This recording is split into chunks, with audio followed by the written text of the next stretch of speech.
This I know is true.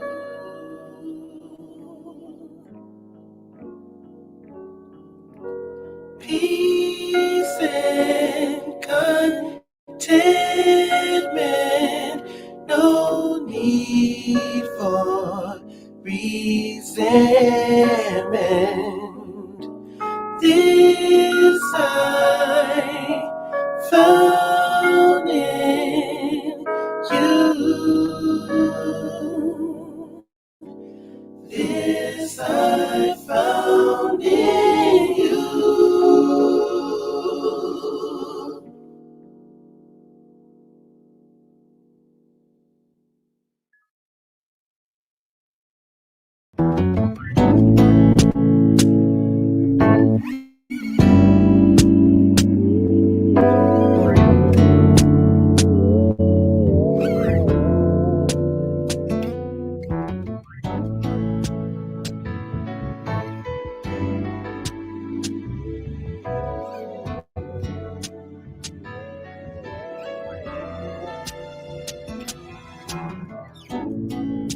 Red's not supposed to be green, like faith's not supposed to be seen. The sky's not supposed to touch the ground, and a square's not supposed to be round. The moon's not supposed to touch the sun, and a two is not supposed to be a one. And the heart's not supposed to weigh a ton, and forever's not supposed to be done. Winter's not supposed to come in June, and I am not supposed to have the blues. There are so many things that are not supposed to be, babe, except you and me. There are so many things that I'm not supposed to be. Ooh, babe, yeah, except you and me. Night's not supposed to be long. Yeah. No one is supposed to be alone. Understanding is not supposed to be confused, and the wind is not supposed to lose. Like fire's not supposed to freeze, or like joy is not supposed to grieve. Like you are not supposed to leave what I said I'm not supposed to mean. He is not supposed to have your heart. Baby, we are not supposed to be apart. There are so many things that are not supposed to be said. You and me. There are so many things that are not supposed to be.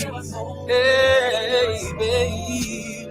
It seems just like no seasons changing, or this earth with no creation, or a heart with no feelings, or a sickness without a healing. Just like a frozen spring, or a bird with no wings. Just like a song out of key, that's how my life would be.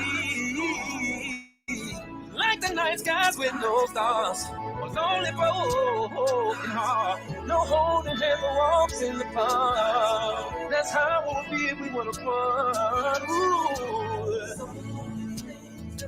There are so many things, yeah, except love. So many things that are not supposed to be. It's like having nowhere to breathe, like having no words to breathe, like having no rain for the sea. There are so many things that's not supposed to be, not supposed to be, except you and me, baby. Yeah, yeah, baby, yeah, except you and me.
I know that there's more for you, more for us. DJ Discretion. Flow still sick, I ain't talking that pandemic. DJ Discretion. Flow still sick, I ain't talking that pandemic. DJ Discretion. Flow still sick, I ain't talking that pandemic.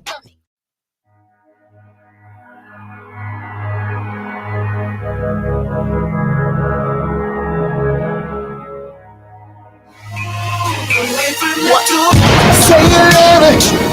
What you gonna do now? Hope you're ready, cause I'm really about to put it down. Girl, you know that I will never disrespect you. We love tomorrow, but tonight I wanna spank you. That ass down, gotta make it last now. Spread out so thin, I'ma beat it up. See, this is what happens when my back is against the ropes. I come out swinging. My flow, my style, my look. They want my swag so bad, I swear I should write a book. Wake up every morning, check the grass for them snakes. Call these 9mm flows my rate. Bitches over money, no way. I don't fall in love, they just fall in love with me. Maybe it's the money, the cars, or the clothes that got them backstage at all of my shows. A legacy, yeah, I built it from the ground. But crabs in the barrel, they stay trying to pull you down. Acting ass niggas, I swear I should write a play. How they smile in my face, that's why I say I'll take on all you haters today. Cause I'm not gonna let you get in my way. See, there's one thing that y'all don't understand. In the end, I'm gonna be the last man standing. Last man standing. Last man standing. Last man, I'm gonna be the last man standing.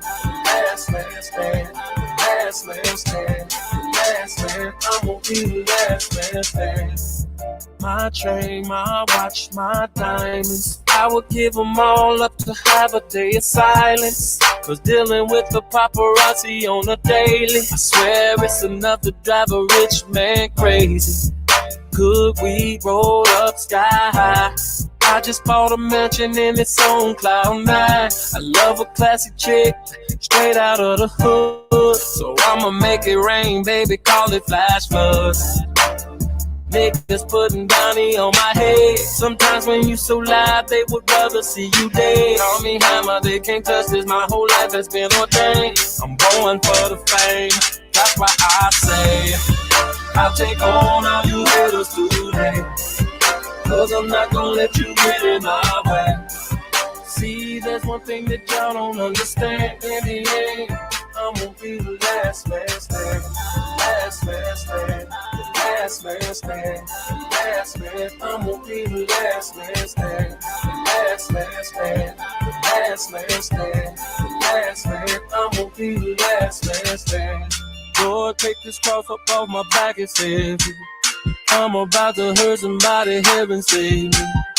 Standing at the crossroad, I don't know what to do. My mind is what these haters trying to make me lose. Ever since the money, see these demons at me. And I can't seem to keep nobody real around me. You know how the saying goes, it's lonely at the top. I'm allergic to the bottom and that's why I can't stop. I'll take on all you haters today. Cause I'm not gonna let you get in my way. See, there's one thing that y'all don't understand. In the end, I'm gonna be the last man standing. Last man standing. Last man standing. Last man, I'm gonna be the last man standing. Last man standing. Last man standing. Last man, I'm gonna be the last man standing.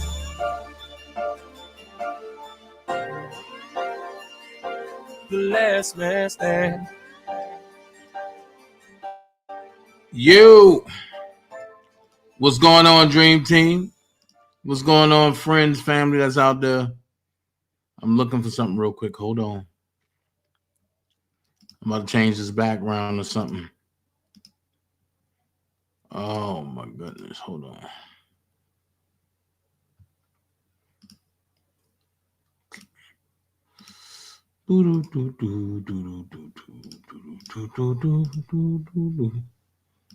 But how y'all day going so far?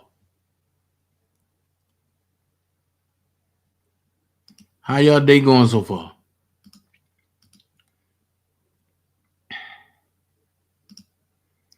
How y'all day going so far?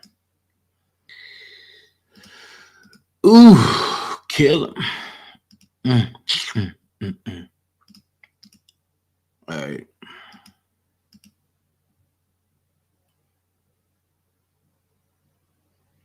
Okay. Hold on. I got those. I'm gonna show those. I'm not showing those. Hold on. There we go. That was R. Kelly, Last Man Standing. We gonna talk about some things today. And we gonna go back to where it all started. We going back to the hood of things. You feel me? We are going back to the hood of things. Where it all started at. So, y'all see the title. The title is simply R. Kelly Motions equals plus more. And enter Babygirl 97 texts. These are the texts that people are scared to talk about. Only a few of us knew about them. However, only a few of us knew the origins. And, excuse me, y'all. This orange is good. And as we look at what's going on in Chicago state case, remember, that's where it all started. The Chicago state case. A lot of people are going to be like, what about the feds? What about it? It started in the Chicago state case.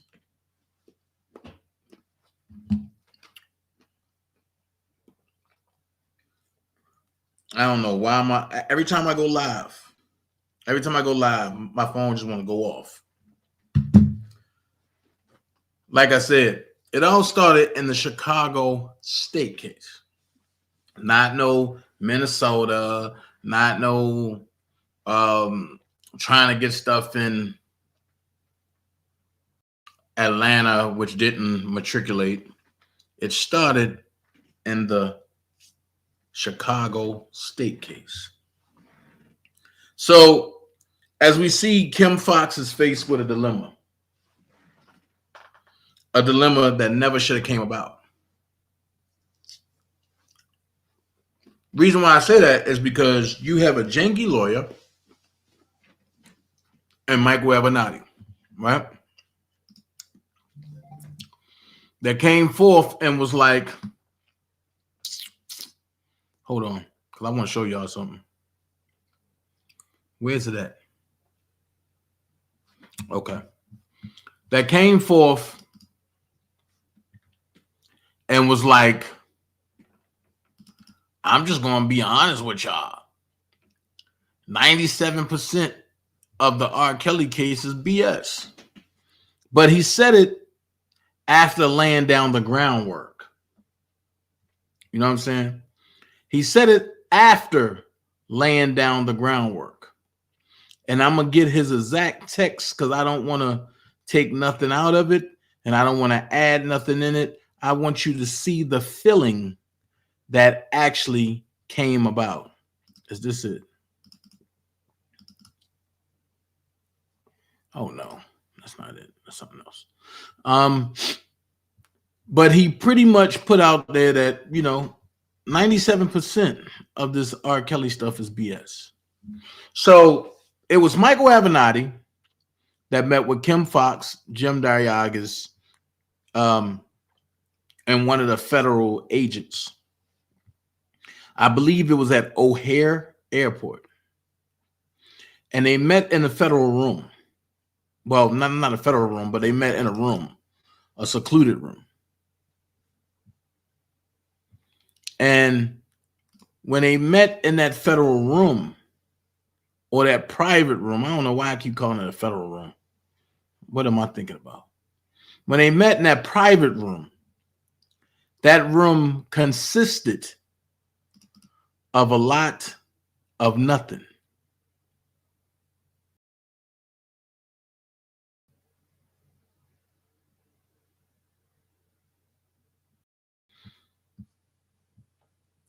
And it took on a life of its own. You had Kim Fox come and solicit folks. Oh, if you got anything bad to say about R. Kelly, call here. Well, that's soliciting. And this is where, when I say it all boils down to the lies. Now, Kim Fox had to listen to somebody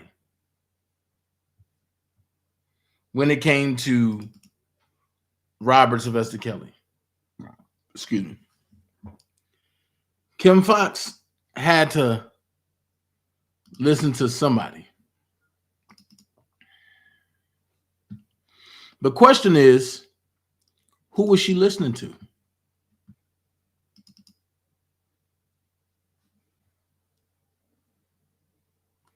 The question is, who was she listening to? Now, this live ain't going to be that live that I'm going to come and I'm going to talk about people. And I'm not doing none of that. We going back to the hood of things. I see what was going on and I had to say, whoa. Something ain't right. Something just ain't right. I had to put a hold on that. Like, hold on. You can go to bat against the best of them. But for what? These people jump online and they don't know nothing. You have it all. So let's unwind it one by one. And unwinding this thing one by one. You have to understand the basis and the origins of a lot of this stuff. Now, it's a lot to unpack. And I'm going to do a series on this because every day it's got a different moving part. Everything I do is going to have a moving part. And before you can go forward, you got to go backwards. And you got to make sure that people understand exactly what happened then and why it's happening now. With that being said, like I said, we're going to get into the unpacking of some things. We're going to get into the origin of some things. We're going to get into why some people didn't want R. Kelly to be able to stand on his 2 feet to fight these charges. And we're going to understand who had chances at losing stuff. So now that we got to go back, a lot of people ain't going to like it.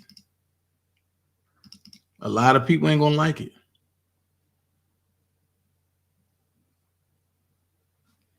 A lot of people is not going to like it. Because in going back, a lot of lies that came out is going to be unpacked. People going to be like, yo, oh my God, I don't know what to do. I don't know what to say.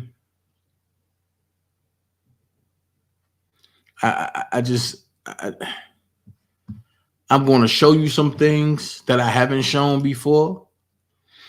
And I'm going to show you some things that I have shown before. Like, I am going to show, just not tonight though, I am going to show the communication between Michael Avenatti, Jim Darriagas, Kim Fox, and everybody.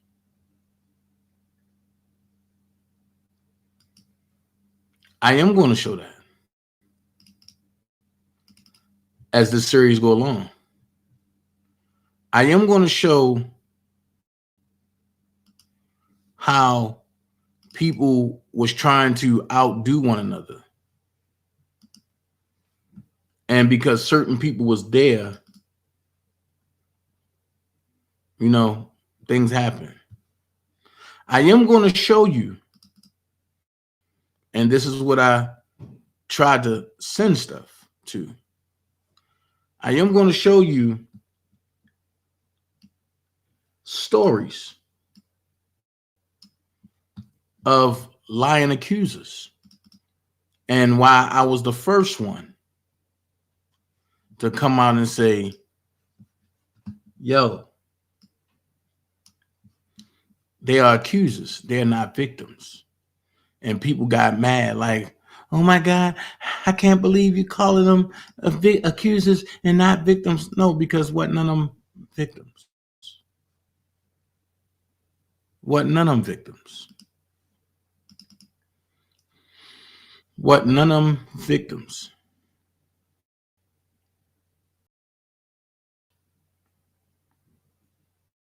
They were accusers. And the problem that I'm having is people were quick to say they're a victim, right? People are quick to say they're a victim. I just had it. People are quick to say they're a victim. But when it comes to producing facts that you were victimized, they can't do it.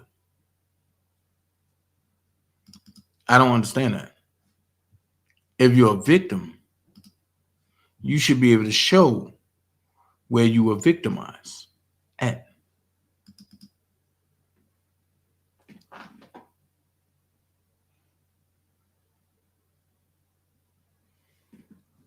I'm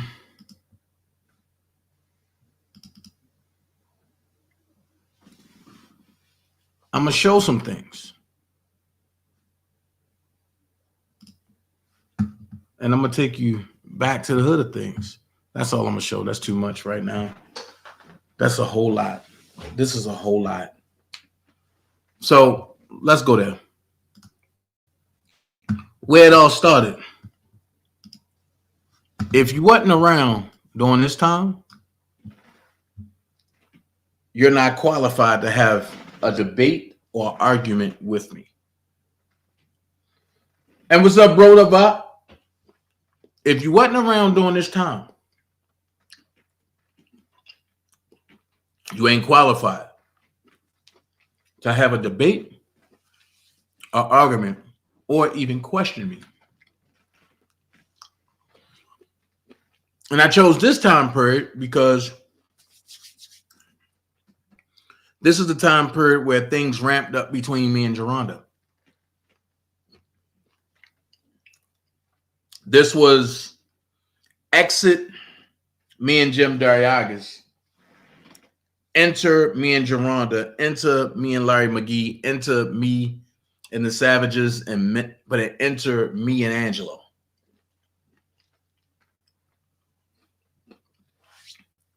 So when I told y'all we got to go back, we got to go back. Come on, man. Hold on. Yeah. I'm live. I'm going to have to call you back.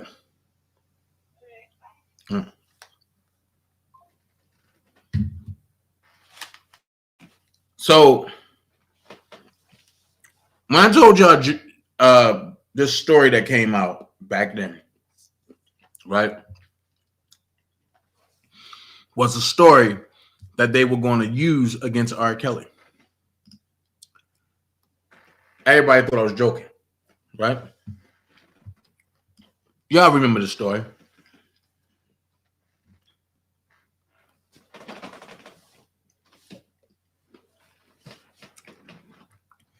Y'all remember the story.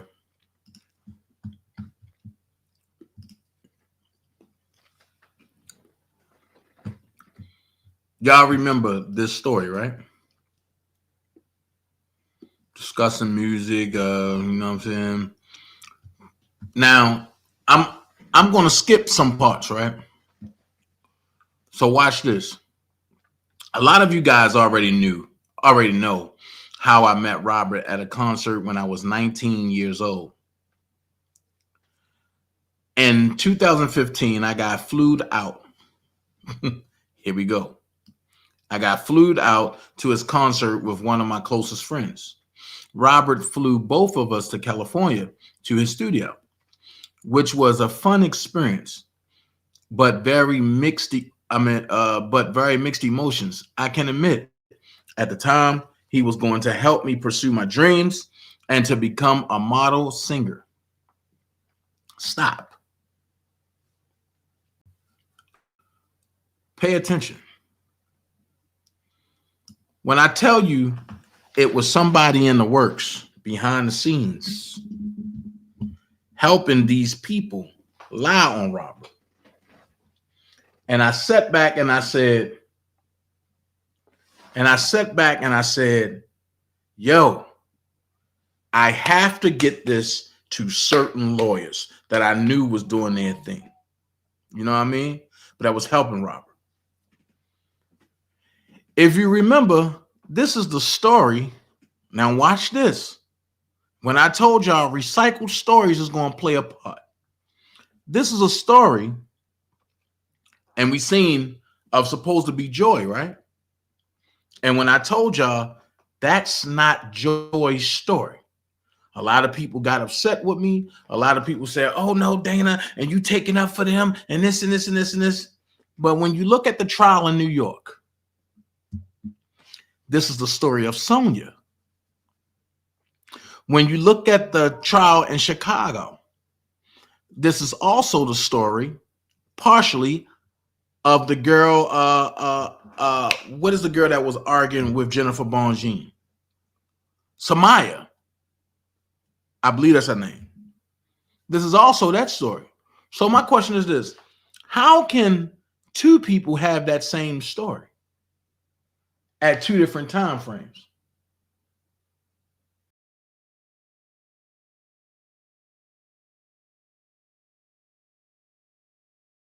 You know what I'm saying?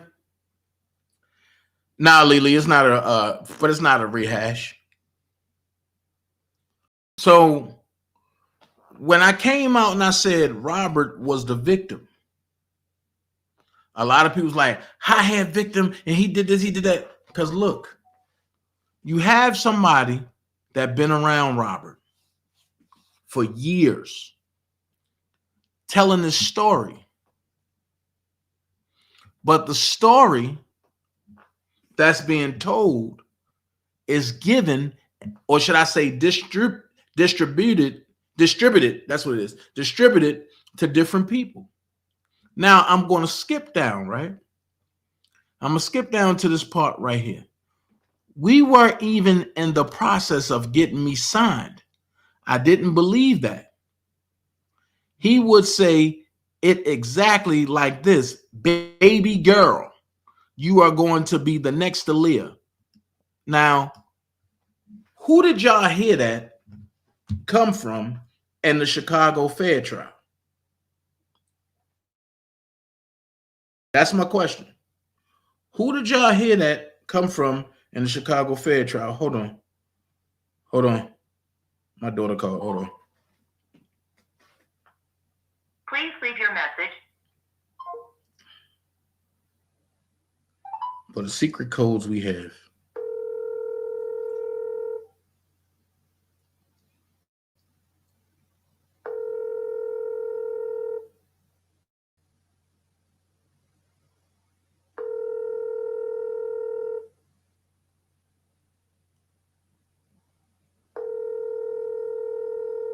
How you gonna just call me and then don't answer the phone?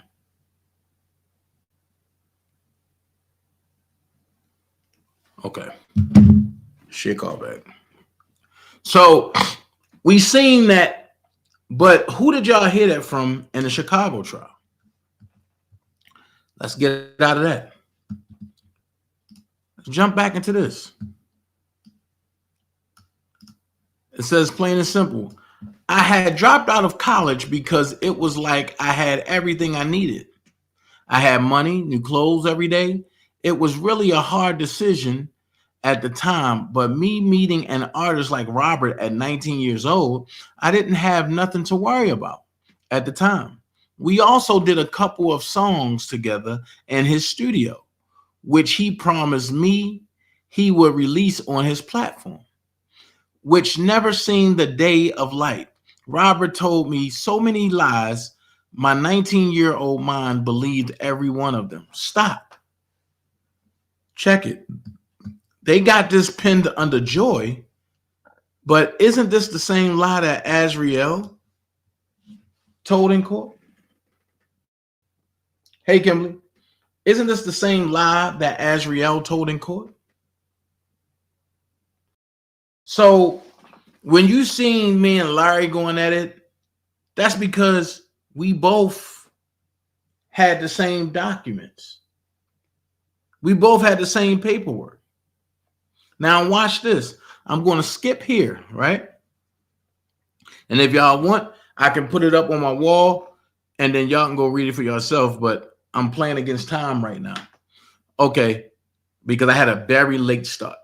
I'm going to skip here. After these couple of months, Robert started giving me commands and making sure I call him by certain names like master or daddy. Stop. We never heard the word master matriculate, but they harped on daddy. You know what I mean? And the thing is, and the time that I've been around, I've never heard Robert tell folks, call me master or call me daddy. Second of all, you're not going to be around his intimate guests like that unless you got skin in the game. And then even if you have skin in the game, he barely wants you around then because he's very private about what he do. Now if anybody know, and you can ask him, if you know anybody know Robert, they'll tell you Robert is very, very private about what's going on. So when they say that Robert made people call him master or daddy, come on, man. Stop. This is what we call writer inflation. Now, I'm going to read a passage, just a small passage, a little line. Tell me if this makes sense. If Robert called me, I would have to reply with yes, daddy, or please, daddy. He was so controlling. Okay, if Robert was that controlling, why was you still there? See, these are the lies that if they would have used against them folks in New York, they wouldn't be able to combat them. This right here.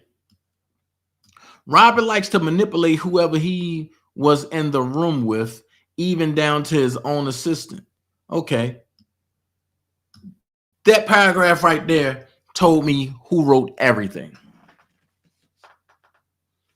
With this right here, this let me know that this is Cheryl Mack.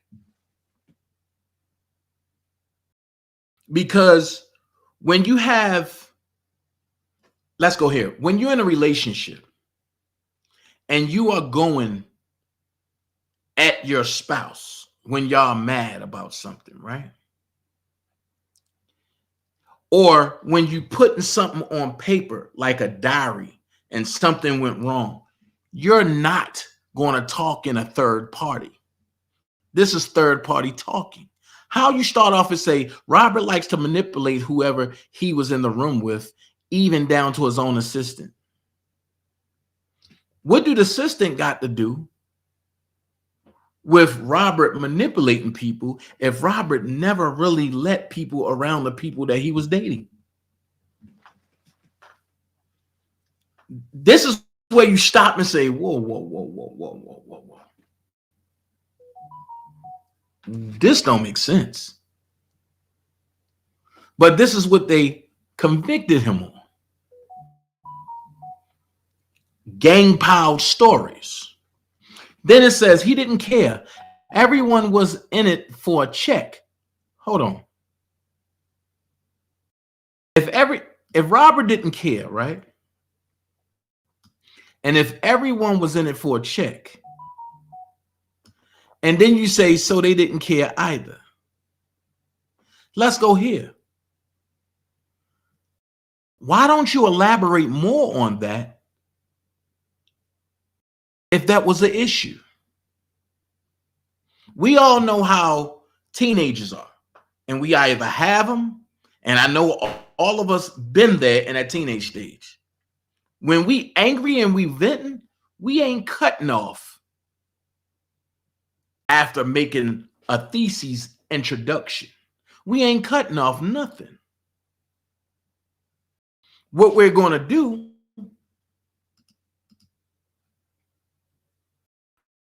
we ain't cutting off nothing. What we're going to do is we're going to expound on that. The problem is no expounding on these statements, which makes them open-ending statements.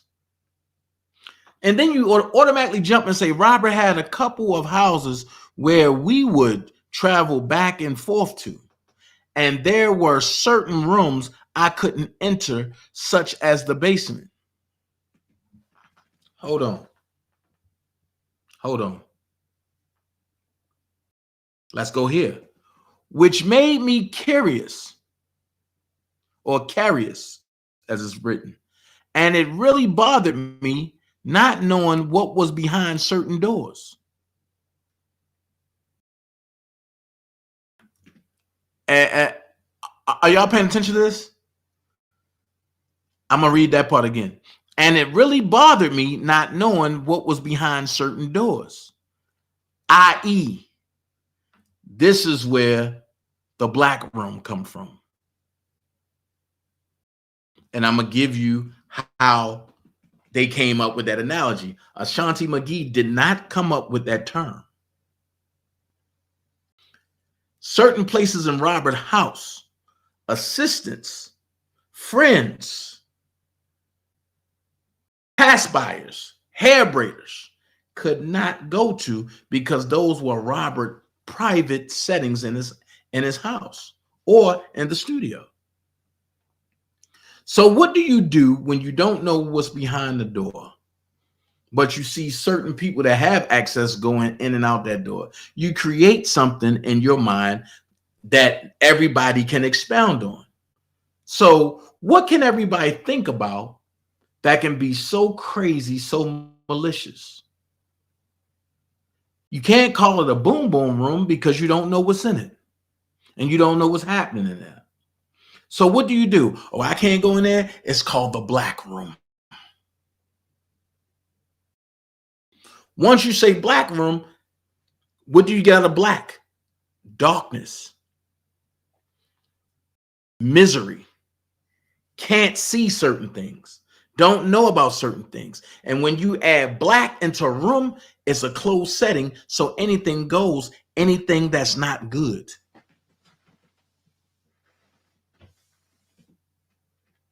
So when you get to that point, you got to say, well, dag. And nobody except for myself questioned Ashanti McGee on the black room analogy. But at that point, I had so many haters from the supposed to be Kel side that they didn't care of what was saying. They only cared about what was being portrayed. That's why I show more visual. But then here's the thing that get me. R. Kelly has cameras on every property he owned. Stop. R. Kelly never owned property. This is a dead giveaway. R. Kelly never owned property. And I can go here. Lee and certain other people was telling Rob that he need to buy his own property and put his own studio there, so that way can't nobody tell him how to readjust what he wants to do.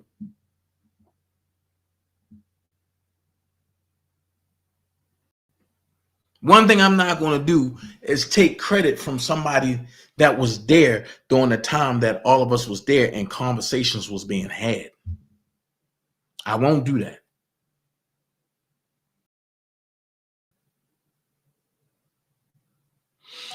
Now watch this. They said, and I thought it was just to keep him and his people safe. But no, it was to keep whatever he was hiding protected. Stop. What do you get out of that? Let's decode that. R. Kelly has cameras on every property he owned. R. Kelly never owned a property, so we know that's a lie.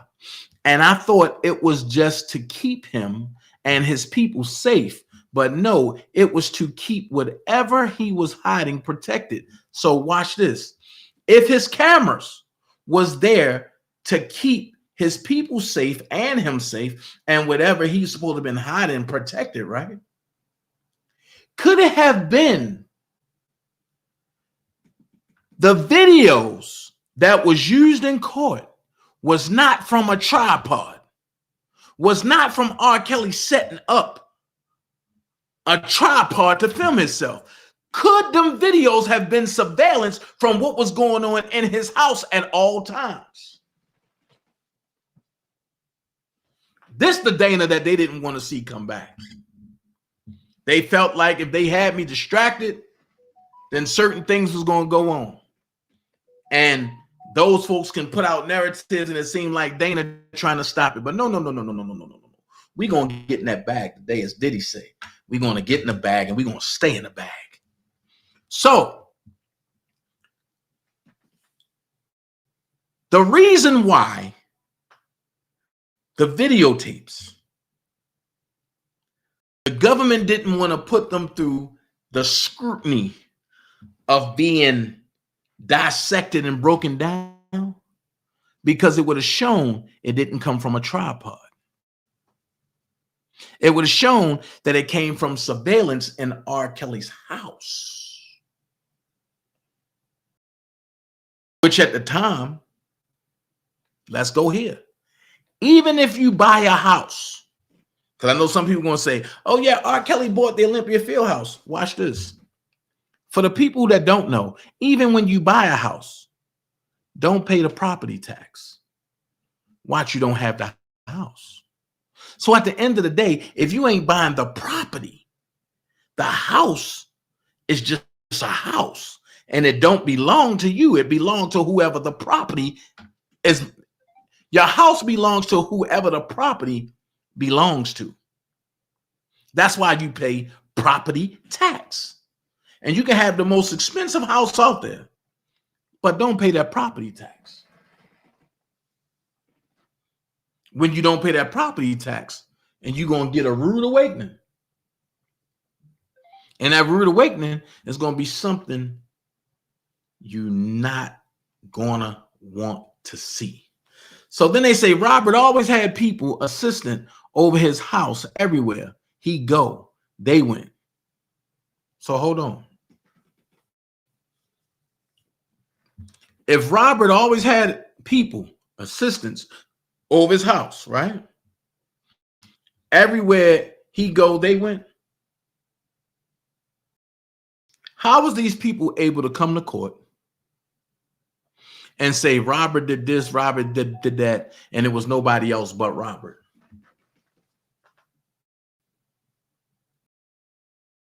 Make this make sense. Nobody else was there but Robert and you, right?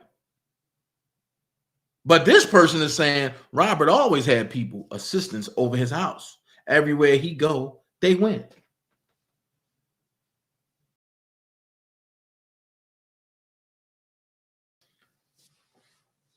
And I'm glancing at the chat. So if I take a break, I'm looking to see what's being said. Where you allegedly get a bag of videotapes to state that you had in his New York case at Dana? I'm asking. I've never said that. So that's why I'm glad I jumped in that liar's chat yesterday. But I never said that.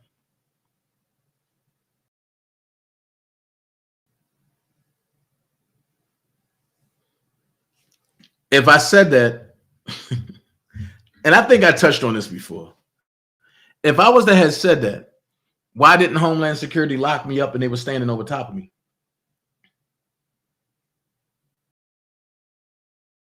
Let's keep it a buck. No, Nikki, the PI didn't start that. The PI continued it. Nisimo started that.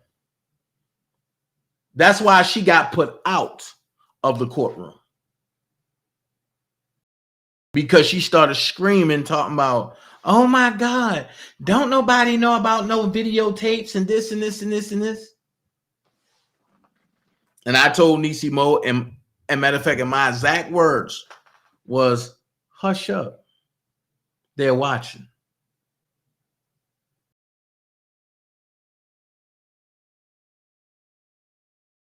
Because when I came in that day, when they start talking about it, I didn't give a reaction. And the day before, I gave a reaction. Now, if you want the truth, ask Nisimo what the marshal asked me. Nisimo asked me, Dana, do you know anything about the tapes that they looking for? Because why isn't Uncle Bug here? And I just looked at her. Then when she got mad, talking about, they lying on my brother, this and this, I said, hush it up. So the marshal said, are you, and I'm not going to put his name out there, are you such and such and such? I said, no, I'm not.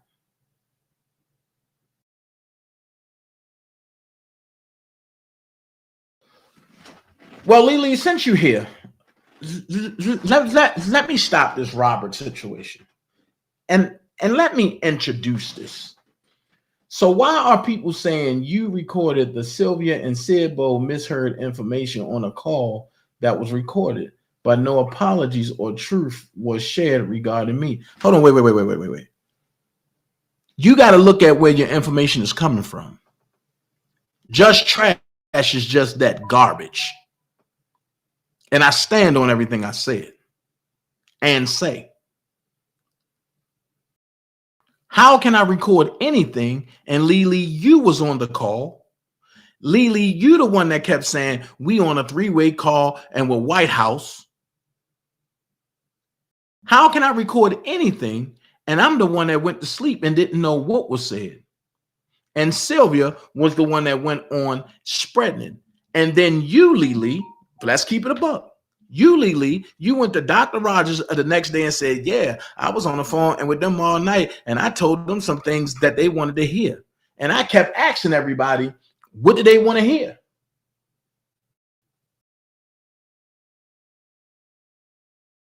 I never knew about what was going on. That's a Sylvia production. But then when Azriel was at Larry's house, allegedly, you were supposed to have text Azriel, and Azriel was like, why does lady keep bothering me? So that's a conversation between you, Azriel, Sylvia, and Larry, not Dana.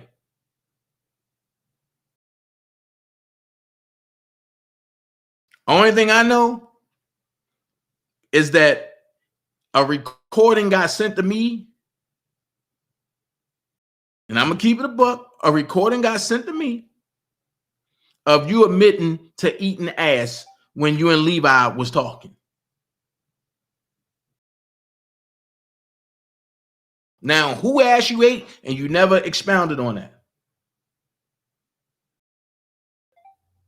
So if we going to keep it a buck, if we going to do this, we going to do this right. Because one thing I don't do is play around and lie on nobody's name. I ain't going to do that. That's a lie. I have the text, and since I haven't heard Azriel say those disgraceful things, well, where did Larry get it from? Because when Larry put it out there, if you remember, I called you, Lily, and that's when you went live on my channel because you was like, "Go live, nephew."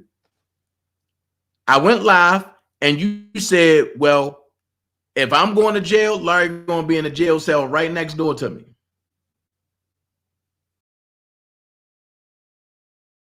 Oh, Nikki said she did. She said her girlfriend. Okay, cool.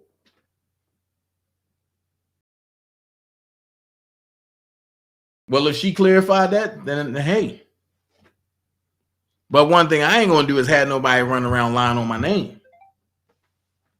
And I don't care who it is, friend or foe. If you want clarity, everybody got my number. Everybody.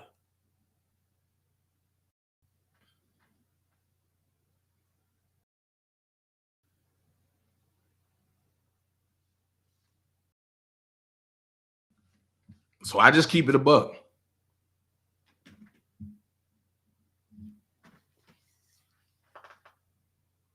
Now, as you say that, I'm gonna keep it honest. What up, Hollywood? As you say that, Lily, I'm gonna keep the shit honest with you. The people that you trusted have you recorded, giving information. Now I'm just gonna go there.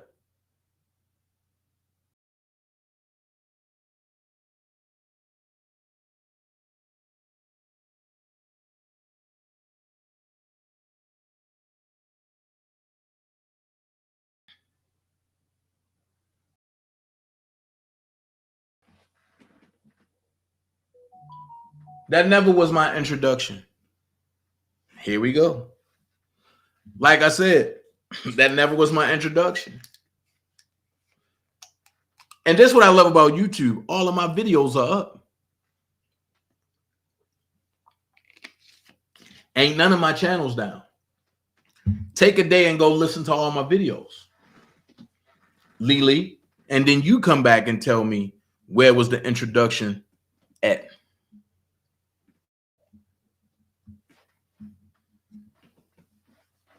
The only beef me and you had is when you went and said some crazy stuff, and then you came back and said, "I apologize, nephew.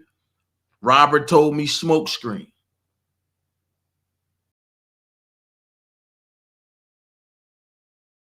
And I know what that means. You even said out your own mouth, Lily, you ain't know what that means. Right.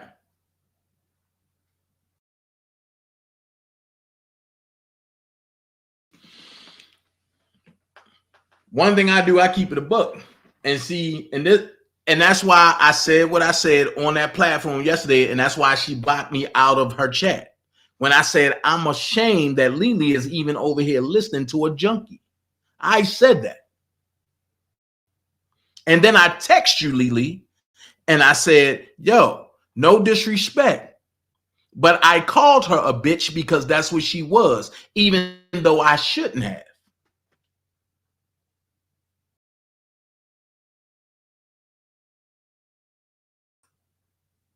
So I keep it a buck. One thing about it, I'm trying to stay out the messy stuff now. But if I got to go in and deal with it, I'm going to surgically deal with it. Because, see, what kills me is that everybody go to these channels. And these channels are 99% built off of 4 people. Hollywood, Prima, Dana, Levi. And they circumvent our work and then try to misconceive the people of the stuff that we talk about.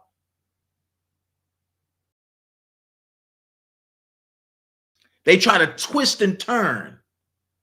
And you know what? I'm glad you're there, Lily, because that junkie said something that wasn't true. When I was talking about the waters and stuff and collecting money for the waters, oh, we gonna go there. This is your guy, Lily. This is the guy that you trusted that recorded you. Okay? Hold on. You're live on the Dana J Show. I can help you. This Hollywood, Dana. I just tuned in. I'm sorry I'm a little late. Lost my voice from all that yelling and shit throughout the week. Beat these hoes down. But no, seriously, on a positive note, walk away from that conversation. Stop explaining yourself. I told you.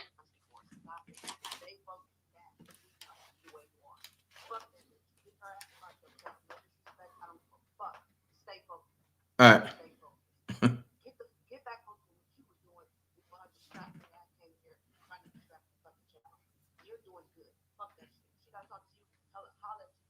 All right. All right. Cool.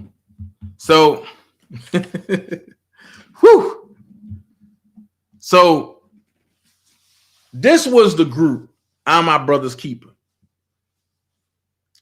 And I'm glad I had to go there because this is going to break down some lies, right? And if you notice, you see everything that's going on, right? And what happened was, old buddy went and copied everybody that was in my group. And as I looked at certain names, I see certain names that didn't appear on here that I know rocks with him now. So I see what's being said and what's not being said. This was the group, I'm my brother's keeper. Yes, I put a cabinet together because I said Robert shouldn't have to come out his pocket for anything. If he have supporters and everything, we can be on our job doing what we doing every month. Make sure he got waters and juices when he hoop. Because the day that we went there, Robert was dead ass thirsty. Legally, you was there. You were sitting at half court. And for people who had to leave the gym, go to the store, get Gatorades and stuff, and then come back, Robert could have had a goddamn panic attack or something. Anything could have happened. He could have been dehydrated and fell out. Because that was during the time, but he was doing the snake diet. Oh, I'm sorry. If Dana wasn't never around Robert, how would he know that? So I just had to break that down to where the lies always start from. Shout out to Hollywood too. So let's get back to it. One thing I'm not going to do is lie to nobody. I have it all. Lily, you was there at half court because that's the day, and I'm going to keep it a buck. That's the day that he sent you to go get a shirt and from at the mall. That's that same day. That's the same day that we went to Popeyes and Alexis and was driving a Sprinter. And me, matter of fact, and me and you was in the back. Alexis was with and Alexis and was driving. That's the same day he bust a watermelon open with his hand because he was so hungry. Do I got to keep going, Lily?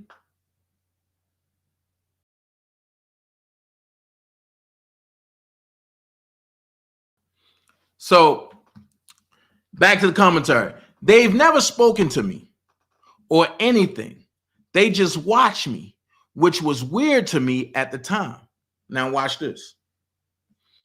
This breaks down the lie of Robert had all of his assistants look at the floor, or the females look at the floor when any male come around. So here's my question. You said they never spoken to me or anything. They just watch me, which was weird to me. If you was looking at the ground, how do you know that they were watching you?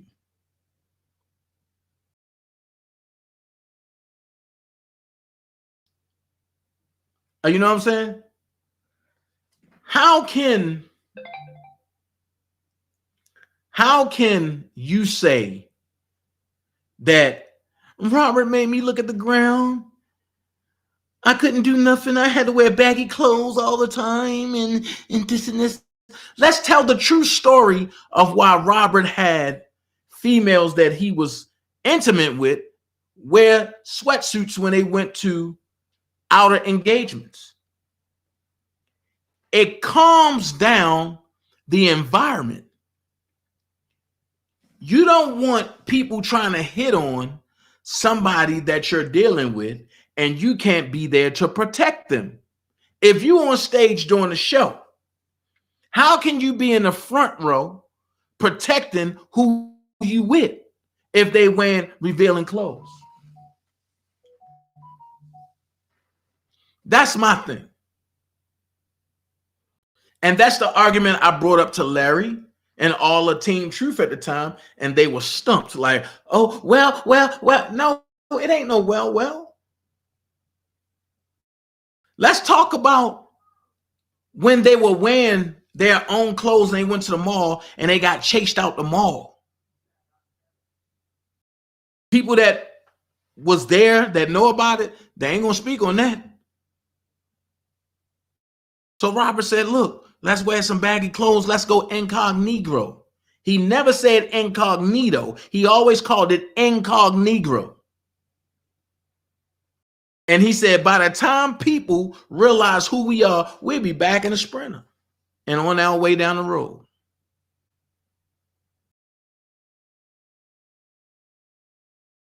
And then they said, I can say I didn't have any type of privacy at all.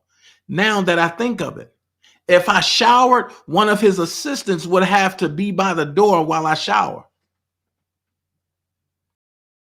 So check this out. This is where the rhetoric about Lily came into play. And when Larry asked Azriel about this, Azriel expounded on it, allegedly, because I wasn't there for the conversation and I didn't hear it. I only know what that man said. So I'm going to use the word allegedly. And I know what Sylvia came back and, oh, Dana, you didn't hear what Lily said last night. And then truth to be told, Sidbo went in and said what was supposed to be said. I was asleep. I don't know. I wasn't staying on no damn phone for 27 hours. Anybody know me? No, I might got narcolepsy. I don't know. I'll go to sleep on you in a minute. But this is the part that don't make sense. At the moment, I kept thinking to myself, why is all of this? Does he think I will run away? If you felt uncomfortable, why didn't you bring it up to Robert? One thing's for sure, two things for certain. And I know this to be factual. If you think I'm lying, I'm going to put out a name. Go ask Alexis, because it happened to her. Anybody that's dealing with Robert in an intimate type of situation, if they bring up that one of Robert's friends or somebody that Robert deal with like that did something that made them feel any kind of way, Robert getting your ass up out of there until he find out the truth. And then he still won't apologize. He'll just ease you back in. So these are all the lies that was used against him. Now, Like I said, I got a whole bunch that I got a whole tab that's open at the bottom right now that I can just go into. I got a whole tab. But then if I do that, I ain't going to get to this. So we going to get to some real breakdowns of the breakdown. Okay? First thing we're going to start with is the Cook County lie. That's the first thing we're going to start with, the Cook County lie. Then from the Cook County lie, we're going to get into the Geronda rhetoric. Right? Those are the first two that we're going to deal with. All right? So let's go there. Cook County lie. Here it is. Andy Grimm reports R. Kelly hearing at Cook County prosecutors asks for another 30 days to decide whether to move forward with cases against R&B star. Kelly lawyer Jennifer Bonjean agrees. Says review of transcript shouldn't take longer than 30 days. Stop. Wait a minute. So I stand corrected. Jennifer Bonjean now is doing the state cases. Oh, let's go there. What Kim Fox don't know is that her guy, Michael Avenatti, came up in the federal trial in Chicago. And he came up by way, I want to say Chuck Freeman. I want to say Chuck Freeman or Keith. Yeah, Chuck Freeman. I believe if I'm right, let me know. If I'm right, let me know.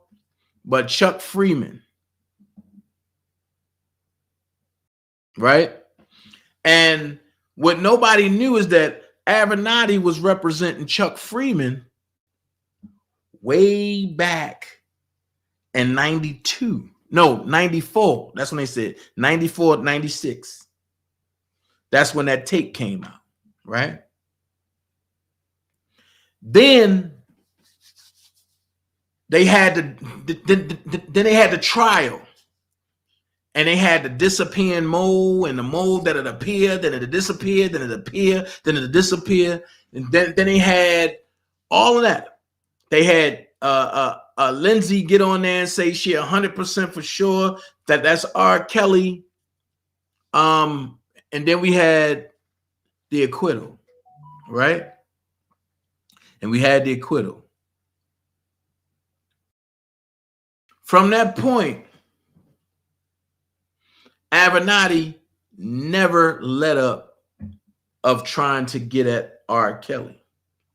However, when he got caught by Nike, he said 95% of this R. Kelly joint is bullcrap.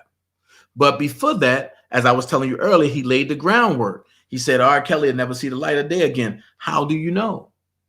And remember, I asked that question. How do you know that? But then when I got my hands on the text messages in between Michael Avenatti, Kim Fox, Jim Dariagas, one of the Fed people, and one of Kim Fox's assistants, I said, oh, that's how we know R. Kelly ain't going to never see the light of day. Why? Because they had him tangled up in a web. And the web is, if we can get you in 2 federal cases and 3 state cases, you will never get out of this. But you know, Robert always used to say, I don't tell my God about my problems. I tell my problems about my God. And when you look at it, yes, Robert was tangled in these cases, right? But what happens when you tie a knot for too long? It starts to unravel. It starts to unwind. And that's what we're seeing now. So first you see Geronda say, well, Kim Fox going to drop the charges next week. Then next week come and prosecutors ask for another 30 days to decide, right? Watch the play. After the 30 days, look what you get. I mean, during that same time, look what you get. What y'all not about to do is come for me. If the prosecutors lied to the judge about needing more time when the decision was already made, that's not on me. I get my information directly from the source. Everybody overlooked that. Everybody overlooked that. That right here is the most powerful thing. Why is it the most powerful thing? Because Kim Fox, their secret person, was Geronda the whole time. Now we understand why Geronda mama sued Geronda estate. But wait a minute. You can only sue the estate if the person is dead. That's why Geronda mama ain't never really get nothing from the estate, because Geronda's still living.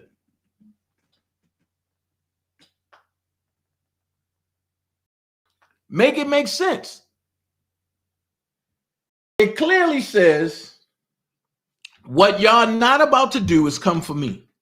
If the prosecutors lied to the judge about needing more time when the decision was already made, that's not on me. I get my information directly from the source. In fact, the source would like to discuss another meeting. Kim Fox needs to stop dragging this and make the announcement like she said she would. Wait a minute. Here's the conversation.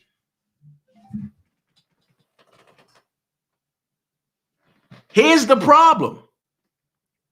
Geronda cool with dropping the state cases. Why? Because she about to get paid in New York. Not as much as Adrielle, but she gonna get something.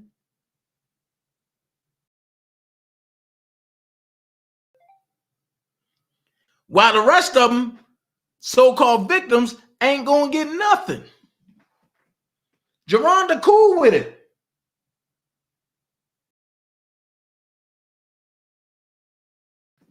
And this is the point that I've been telling y'all from day one.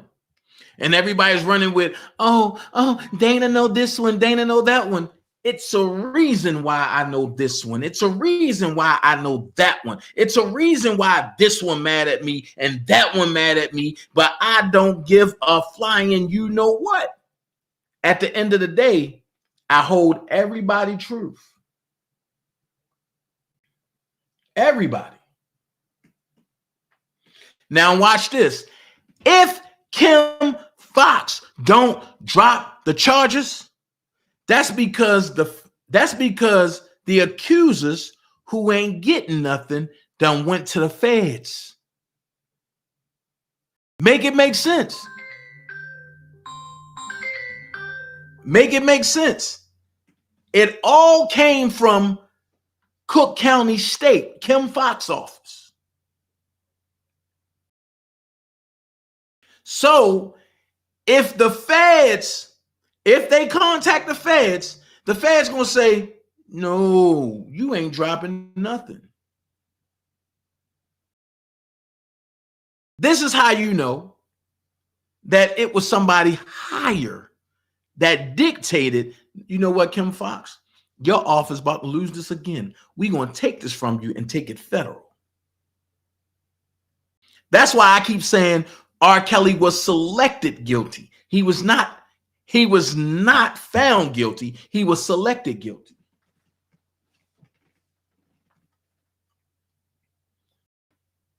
Make it make sense. If I'm lying, I'm flying.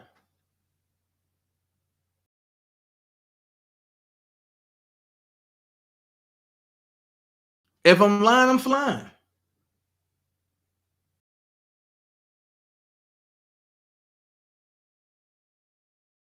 And another thing that it's in paperwork. Here's the Here's the transcribe. Hi, blank. This is blank. State's Attorney's Office just want to touch base with you. I want to discuss another potential meeting with you. This one. Why are you reaching out to victims,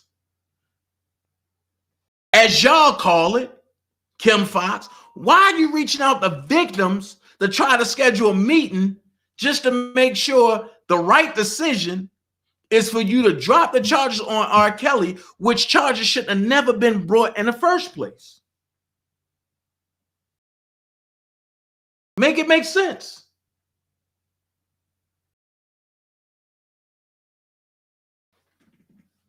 Like I said, people missing the bigger picture. And the bigger picture is that Geronda has been a callous of this the whole time. And when I told everybody that, oh, Dana, you don't know what you're talking about. Oh, you don't know what you're talking about. Okay, I don't know what I'm talking about, right? Once Geronda started getting a check or seeing that a check was coming from a shout out to Prima Donna. Check this out. Geronda Pace's mother participated in a extortion crime. Her mother opened an estate on her behalf.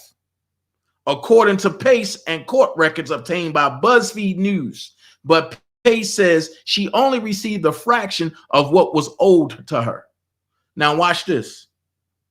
Why would BuzzFeed be the only one with this story? Let's see if people been following. Why would BuzzFeed be the only one with the story? I do believe that Geronda and Jim got a relationship. The relationship is the plot to take down R. Kelly.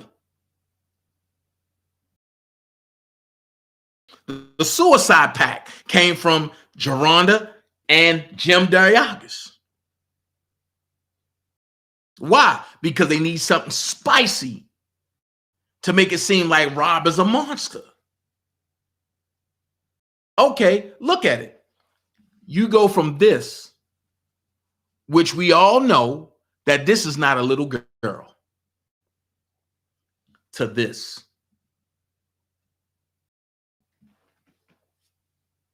Make it make sense. She go from this to this.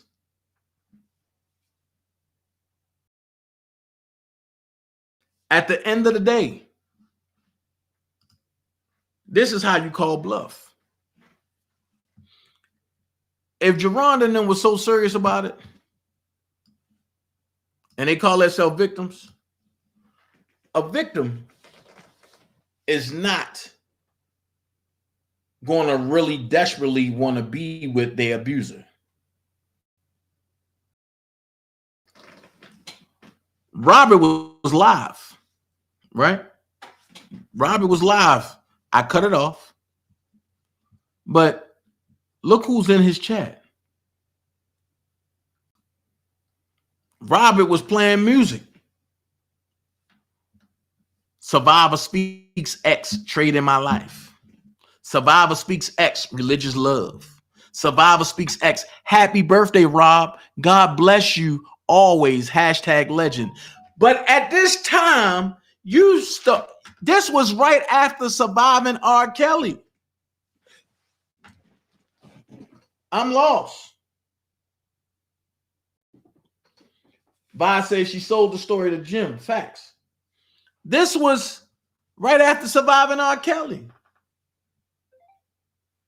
So my question is, Lizette Martinez, did you become a victim before or after surviving R. Kelly?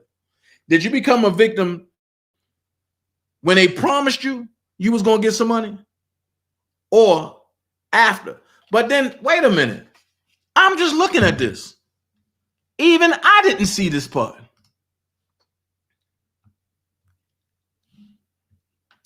Info, KC Fox at consultthevault.com. So Kim Fox was your hold on. Before I say anything. It won't go to that page. So Kim Fox was your consultant?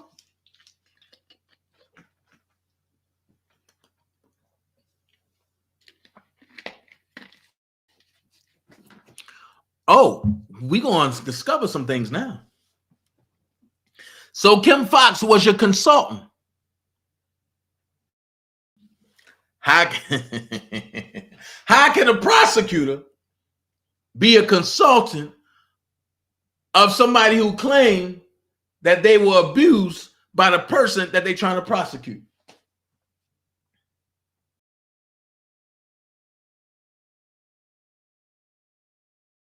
Make this make sense. Make that make sense. But then we're going to unravel some stuff. I got the stuff that nobody else got. Geronda did a Q&A. And before she took this page down. And she took this page down so it can't be used against her in court. You said a few times that you will not speak on Azriel. Why is that? A special request. Geronda was really jealous of Azriel. Okay? And I sent this over, and yeah, that wasn't used. I wonder why. What would you say to Joycelyn and Azriel if you could talk or see them right now?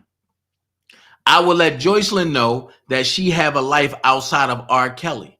It's not easy, but she can and she will survive him. I will not speak on Azriel. Stop. Do you see the plan of the devil? Divide and conquer. You see, she didn't speak or she didn't testify in Chicago Fed, but she came and told y'all she didn't want to testify. But then a letter came out that she wrote Rob and said the feds made me do it. So watch this.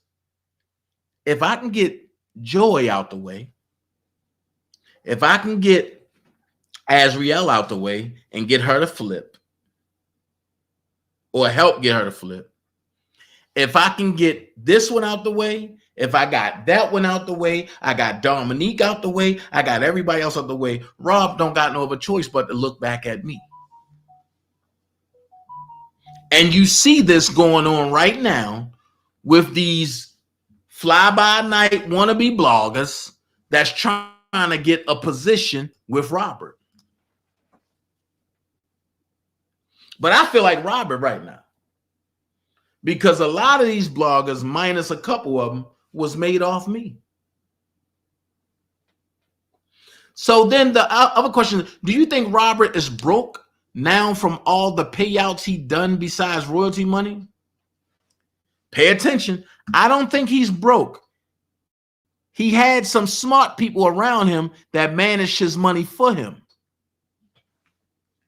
How would you know that? Georgia girl, I'm going to say this. Hot Water was not the original hair braider. And the song Hair Braider was not about hot water. It was about the original hair braider that lives in Philly. Or she's from Philly, I'm going to say that. Hot Water was a fly-in. So when the original hair braider couldn't get to Robert, he would, fly Hot Water in.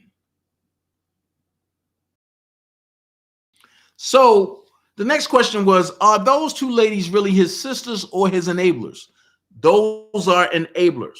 As soon as she said that, you seen Tasha K come out with that. But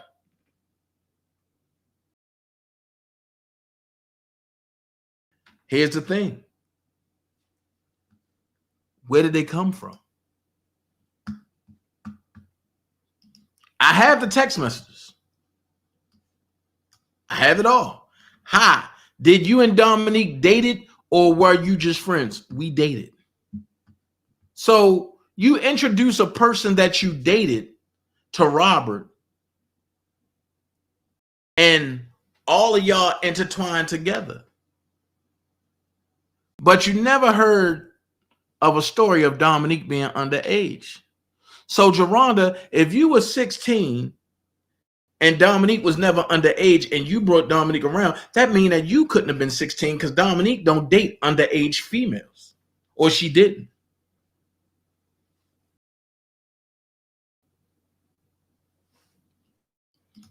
Make this make sense.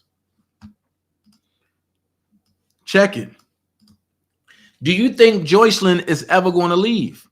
She said, I do believe that she will leave. I have so much faith in Joy. As soon as that came out the very next day, you seen Jongelyn and you seen Tim introduce a Geronda as their other daughter. Make it make sense. Not a question. I just really would like this entire ring brought down as well. Check this out. You're not the only one. There's a lot of them. I don't think he's going down alone. Daryl and Milton has been indicted. Wait a minute. Now that she put that out there, right? It makes me believe that her and Lisa Van Allen has been working together. Because it was up to you, Glenn. Because how would she know about Milton when she never mentioned Milton in New York? Make it make sense, y'all. She mentioned Daryl in New York, but she never mentioned Milton. Lisa mentioned Milton.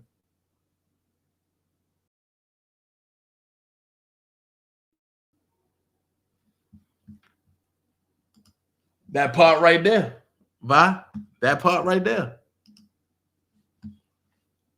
See, and it goes back again. Are those two ladies really his sisters or his enablers? Those are enablers. And that comes from who? Who broke that story? Some things that, oh, I told you about that already. Some things that we would never know. But then they say Dana don't talk to Joy. Okay, let's go here. I keep bringing this up for a reason.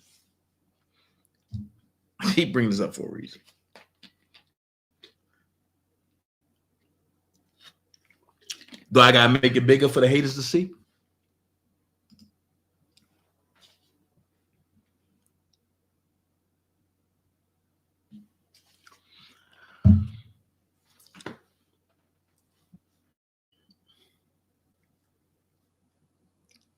This is what I mean when I say people be trying to buy people to do things and this and this and this and this. I don't have to show messages of me and that person. I can just show the messages that came from other people relating to me. So it says, Sylvia said, hi, Joy, this is Sylvia. I saw you at court. I was with who? Dana. Please know that I'm here for you. Rob calls me Mama Sylvia. Joy said, hi, Sylvia. I just spoke with Dana. Just trying to get money for a ticket to Atlanta. Sylvia said, are you able to get a ticket? Joy said, no, they took everything. I don't have a dime to my name. I was trying to get someone to cash at me. Sylvia said, how much do you need? This was right after the fight at Trump Tower.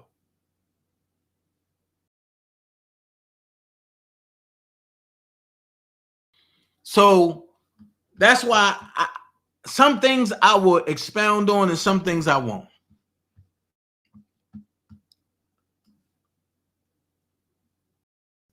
What is this right here?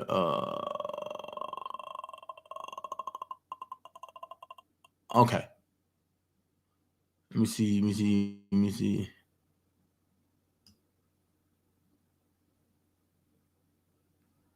No, that's something else. And y'all really sitting here entertaining his intent. Who freaking cares at this point? Having stupid people around you can cost your freedom. And some not comprehending this is how the government can sell their conspiracies while the black community continues to try dismissing the fact it's not constitutional, period. Facts.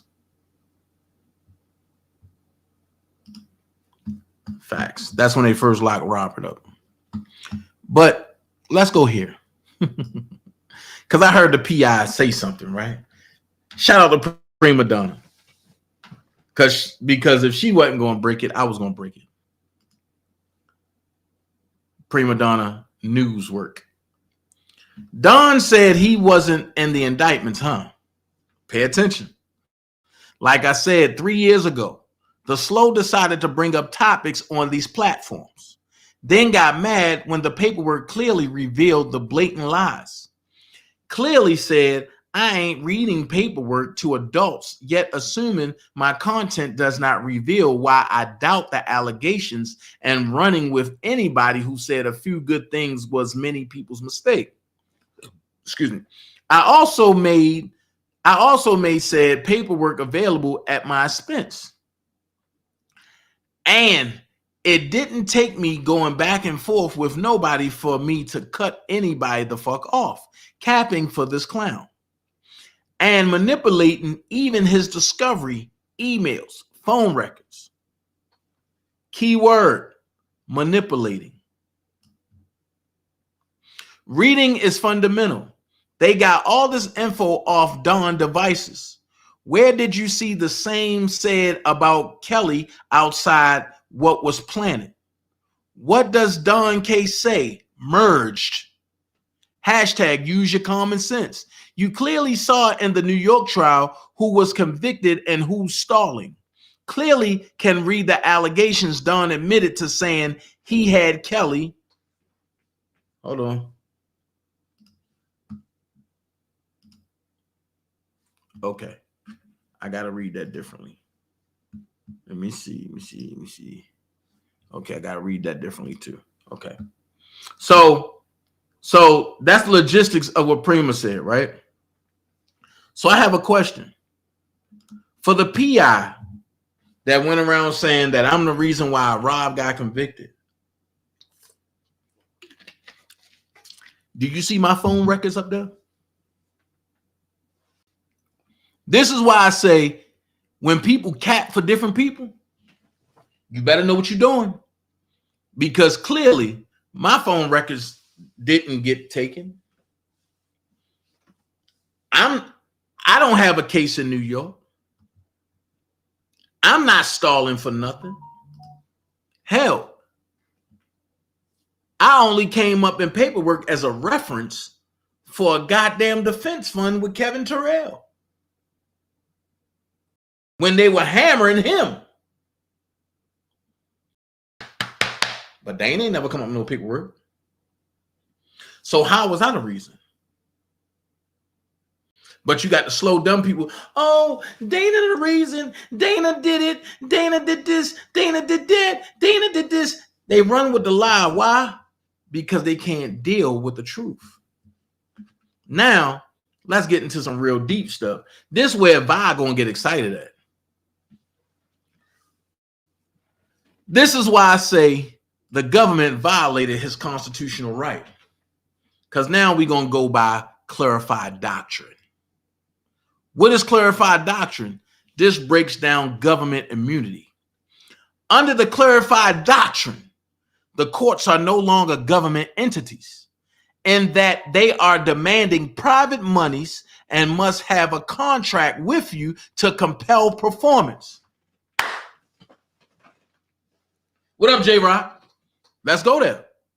Under the clarified doctrine, the courts are no longer government entities, in that they are demanding private monies and must have a contract with you to compel performance. They are no more special as a normal business than your local Walmart. A lot of people ain't know that. Does the court demand payment in certain species? Now watch this. When Don put his paperwork in and I said he did it backwards and he did it wrong, that's how he was able to get out. Because he put the court on notice that he was one thing. And what backed up his notice is when he put his Dunn and Bradstreet numbers up there. But one thing the court do, if you don't do step one, And that's reclaiming your birthright. Even if you jump from 1 to 7, they're going to hammer your tail because you didn't do 1, 2, 3, 4, 5, and 6. You just went to 7. It's steps to this thing. So it says, did or does the court demand payment in certain species? And I'm like, what did that mean? So they break it down. Did the court make payment on the record or by way of agreement of any entry fees, etc., if $1 USD is given or demanded? Species. House Joint Resolution 192 is overwritten and all instruments have become bogus financial instruments involving private creditors and all enjoined in the fraud may be prosecuted under a variety of statutes. Conspiracy, 18 USC section 371. Mail fraud, 18 USC section 1341. Uttering a false security, 18 USC section 472. Bank fraud, 18 USC section 1344. And possessing and uttering a counterfeit security, 18 USC section 513. See United States versus Allman case law. Also see United States versus Hanslick case law. Also United States versus Wells case law. And also United States versus Stockheimer case law. Stop. So you mean to tell me, and this way a lot of people gonna hate me yet, the same people that came and told y'all that I owe $19,000 in child support, tell them to go back and look at the record now. Now that I submitted my paperwork and they did their research on me, ask them who's the party involved. The child support agency has vacated anything against me. It's just sitting on record. But you don't even have no party. You don't even have me as a party listed.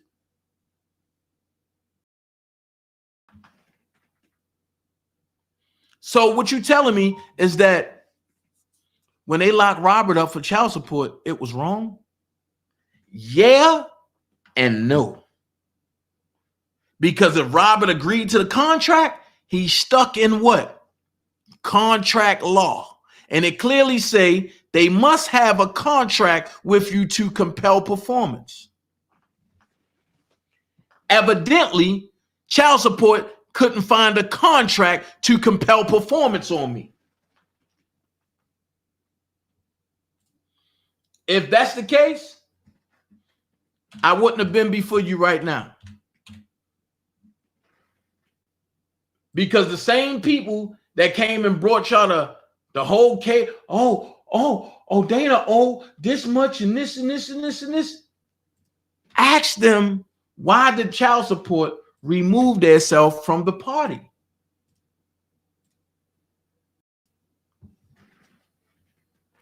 Only thing I did was ask child support a question.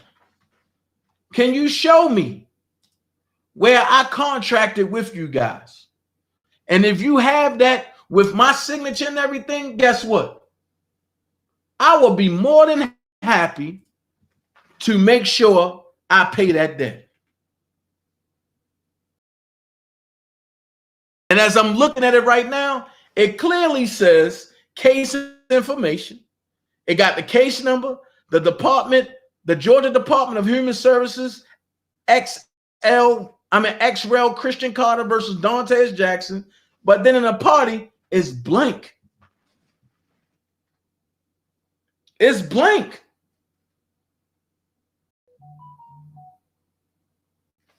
What do that mean now that it's blank? Now I can go and claim all of my security that's on them bonds, which I plan on doing Tuesday.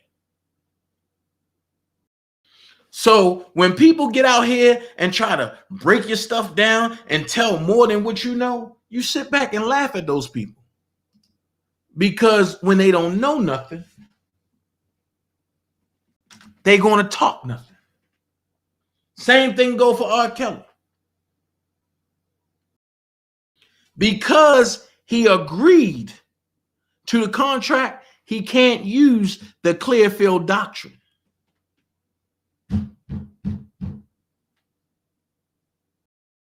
And this is where I wish somebody that knew about this could have said, Robert, don't sign to nothing. Because they railroaded him. They took thousands from him when he was already paying thousands. He never went without making sure his kids didn't have. But they try to make it seem like he was just bad, deadbeat dad and this and that. Come on. That man don't have that type of DNA. Then let's go here. Governments descend to the level of mere private corporation and take on the characteristics of a mere private citizen, where private corporate commercial paper, i.e. Federal Reserve notes and securities, i.e. checks, etc. is concerned. For purposes of suit, such corporations and individuals are regarded as entities entirely separate from government. Bank of United States versus Planters Bank. Now watch this. The Bank of the United States is what?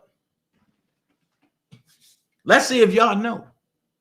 The Bank of the United States is what? And the last time I said this, somebody said, oh, it's Bank of America.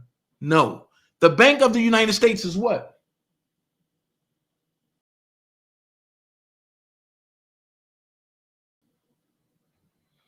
The Bank of the United States is clearly the Federal Reserve Bank. The United States of America Bank is what? The courthouse. The United States of America or state, but the bank and the fund is what? The courthouse. The biggest bank in the world is what? The courthouse. Which courthouse? Supreme Court. It's a reason why that's the highest court. And it don't hold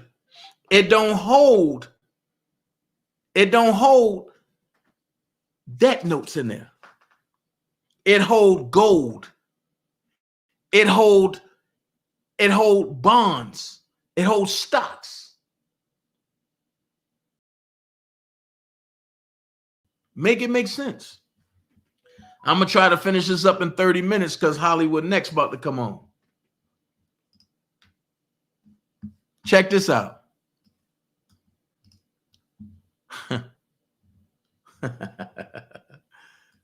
I sent this over so it can be used in New York.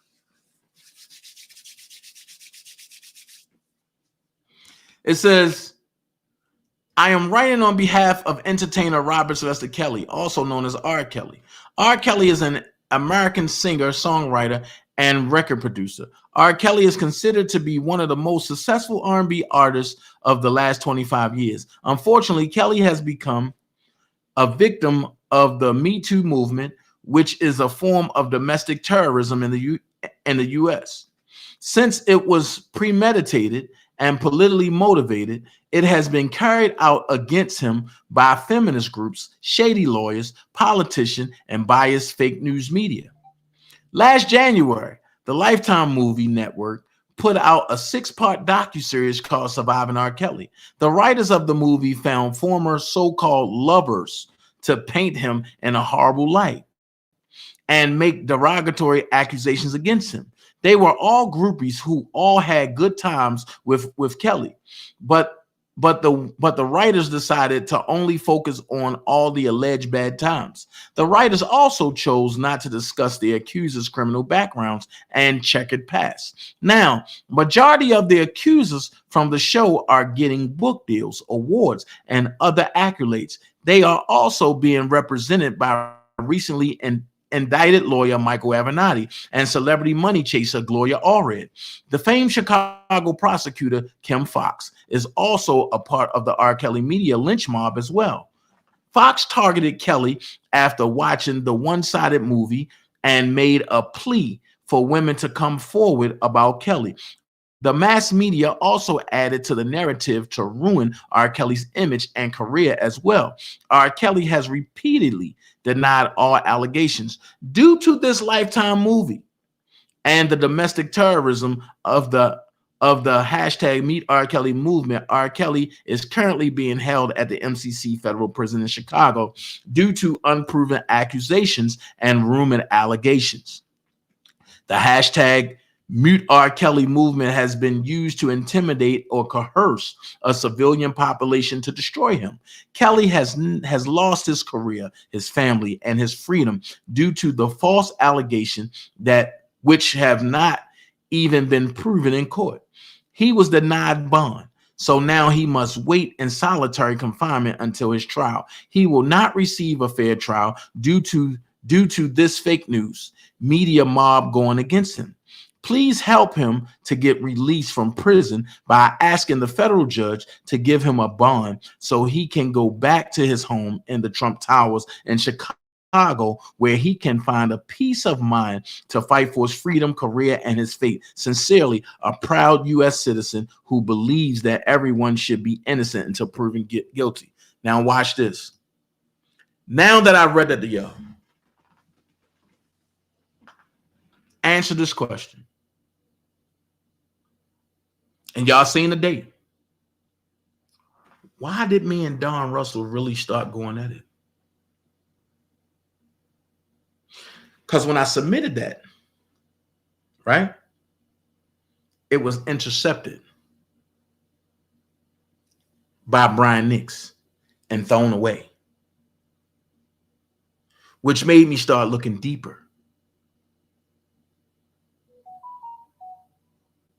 into some things, which led me to the doorstep of him stealing from Robert. So I went full force. Make it make sense. So all the people talking about Dana was against Don. Now you know why. When you come into the public and saying you're doing things to help Robert, when actuality you're doing things to hurt him, I'm not going to stand by for that. Ask yourself this question. At the bottom, I said from a U.S. citizen, right? You see how citizen was written? You see how U.S. was written? For people who think they know, challenge it. I'll bring you on live and I'll break it down. My paperwork stands for everything I do. No cap.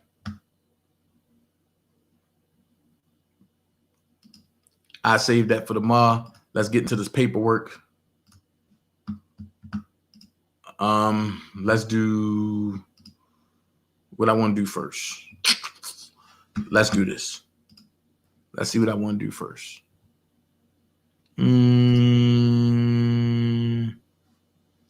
Which one is this? Okay. Let's do this one. Because the way it was sent to me, it's everywhere. So I'm gonna maneuver and manipulate how we maneuver through this. So we're gonna do the motion for judgment of acquittal. We're gonna do the motion for new trial. All right, cool. I got some time. We're gonna do Dr. Turner. paperwork and how much he was paid to lie. And we also going to look at the disclosure of Dr. Turner of how the feds will pay you to lie for them. But before we do that,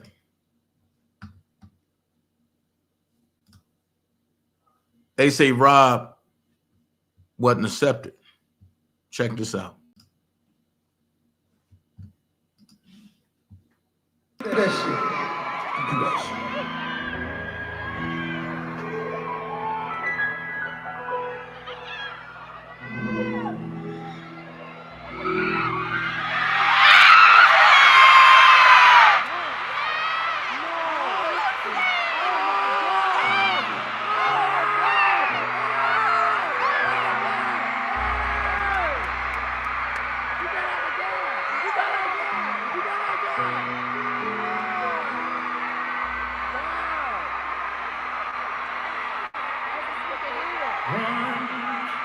We'll go to my room of fun. I'll say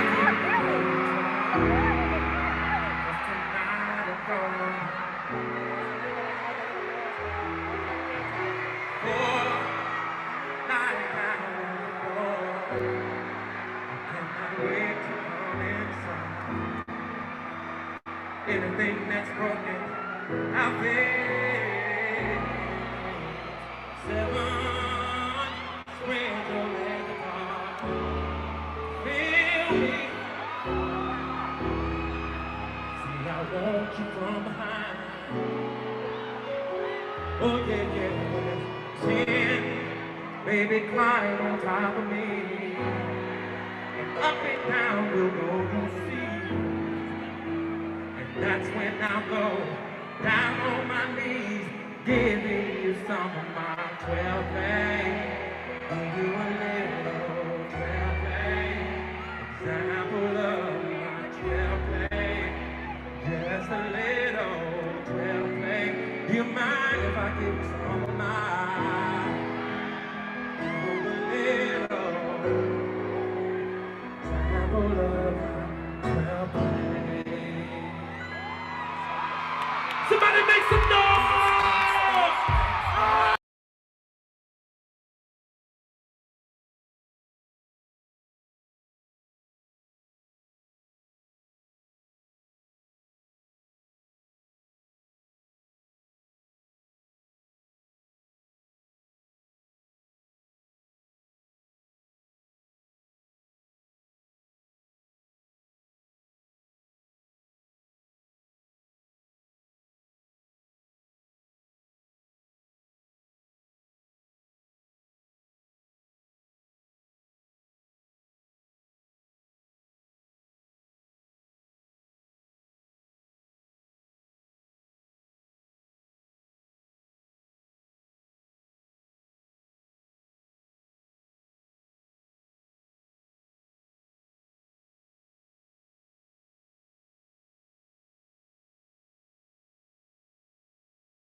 I'm sorry. The volume was down. I apologize.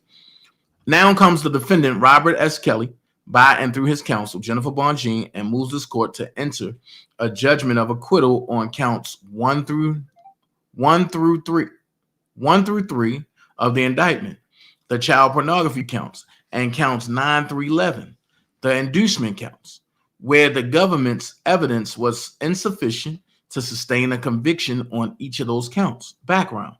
On February 13, 2020, the government filed a superseding 13-count indictment for conduct that occurred between 1996 and 1988. 1998, I'm sorry, docket number 93. After jury trial, defendant was found guilty of counts 1 through 3 of the indictment, namely engaging in sexual explicit conduct with Jane for the purpose of producing 3 separate videos in and around 1998 when she was 14 years old. Defendant was also found guilty of counts 9 through 11 of the indictment, which charged defendant with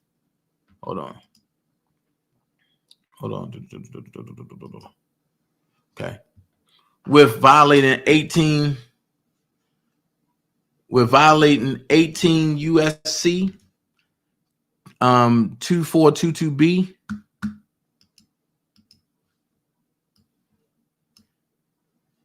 having known, persuaded, induced, enticed, or coerced Jane, Nia, and Pauline. The jury acquitted defendant of all remaining counts of the indictment. Legal standard. Rule 29C provides that a defendant may move for a judgment of acquittal under the jury is discharged. The standard for Rule 29C motion is whether at the time of the motion there was relevant evidence from which a jury could reasonably find the defendant guilty beyond a reasonable doubt. Viewing the evidence in the light most favorable to the government, United States versus Hagan, 913 F2D 1278 1281 7th Circuit 1990, Rule 29C, relief is appropriate only whether the relevant evidence is insufficient to prove all the elements of the offense.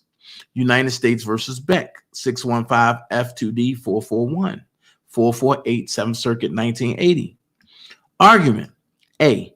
Counts 1 through 3 of the indictment, the child pornography counts.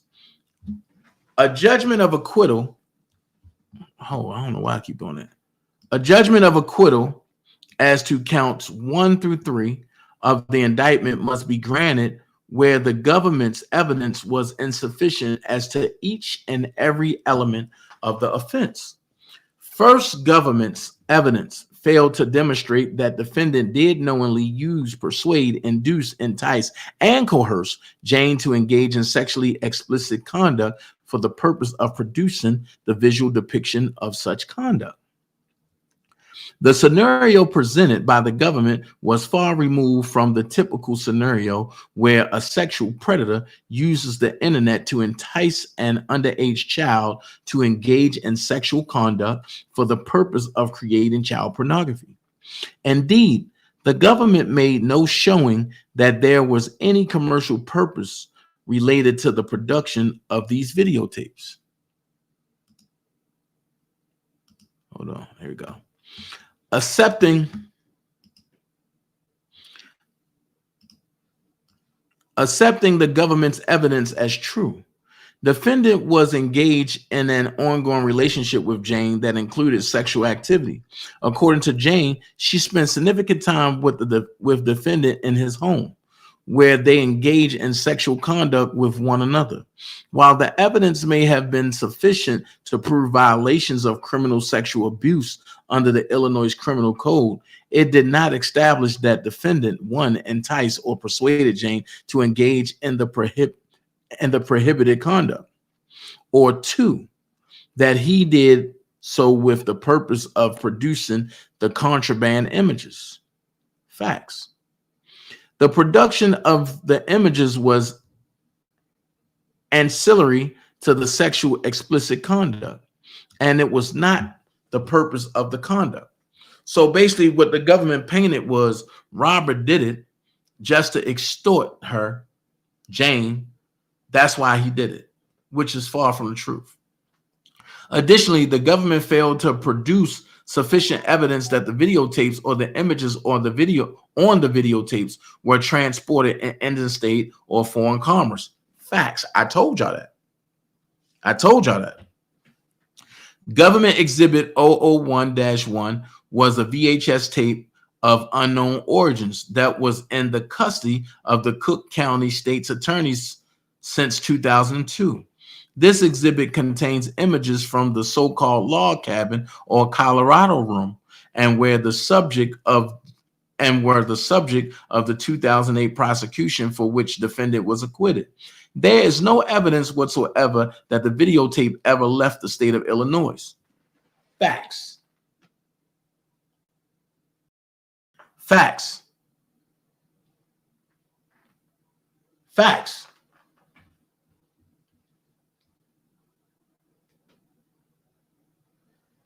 Y'all can't hear me?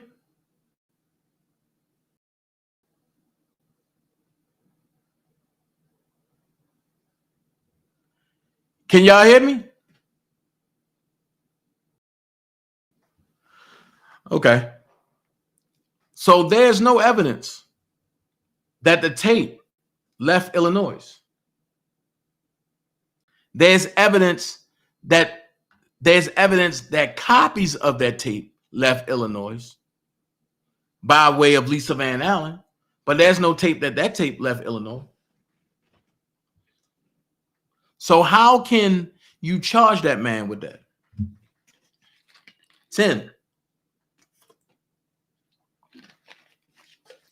The government contends that while the tape may have never left the state of Illinois, the images did. Assuming arguendo, the government is correct. The government's evidence that the images traveled in interstate commerce was insufficient as a matter of law as to the so-called log cabin images. The only evidence offered by the government that these images traveled in interstate commerce came through witness Betty Allwing, a representative of the National Center for Missing and Exploited Children. Oh my God. Oh my God. Let's get them likes up, y'all. Miss Allwing testified about receiving child abuse images from various law enforcement agencies dating back to 2007. That was entitled The Panel Room Series, which, hold on. That's not. I hate the way it was broken down to me, but I thank the person that sent it to me. Allwing described as a series of child sexual abuse materials that contains a female victim of child sexual abuse material production, R1049. However, the government failed to establish that the so-called panel room images were the images contained on government exhibit 001-1.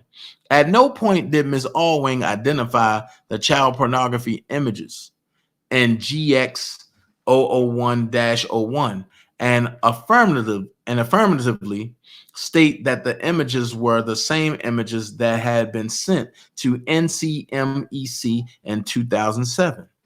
Since GX 001-01 was in possession of the Cook County State's attorneys since 2002, it was imperative that the government prove that the images in GX 001-01 were the same images that Ms. Allwing claimed were submitted to NCMEC, by law enforcement agencies in 2007. The government simply failed to connect those dots. The evidence of interstate or foreign commerce as to courts 2 and 3 is equally weak. The government admitted Government Exhibit 002-1 into evidence, which was a VHS tape that came into the custody of the Cook County State's Attorney's Office in 2019 via attorney Michael Avenatti, who allegedly received it from witness Charles Freeman. What I tell you? What I tell you? What I tell you?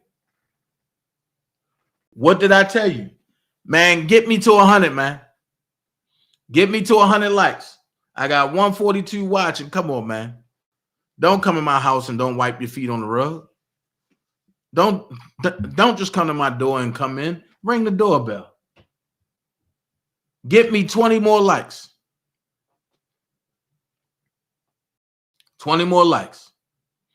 So I told you that Michael Avenatti been on this for a while. And that's And remember, I told y'all about the deep fake. This is where the deep fake come in at. The tape contained images from two different scenes, the living room and bedroom scenes, depicting defendant and Jane engaged in sexual activity, which were charged as counts 2 and 3 of the indictment. Stop for a minute. So they took the word of Charles Freeman because Michael Avenatti submitted the VHS tape or submitted a different tape to Cook County State's Attorney's Office. Michael Avenatti never submitted a VHS tape. If y'all remember the first time that we ever went to court, Michael Avenatti submitted a DVD that wouldn't play. And the judge in the state case got pissed off about that. At that time, I was talking about chain of custody then. But everybody wanted the drama. And yes, I entertained it, which I should have stayed course, talking about chain of custody. But we ain't know the feds was going to come in. So they took the word of Charles Freeman and Michael Avenatti's DVD disc, but didn't take the word of Keith. You know, Keith that testified for the government, that said it wasn't no underage person on there. So because Keith's testimony didn't fit the narrative and Charles Freeman was given all the immunity and it fit the narrative, you see they only used Charles Freeman for weight. Keith's testimony didn't hold weight because it didn't fit their narrative.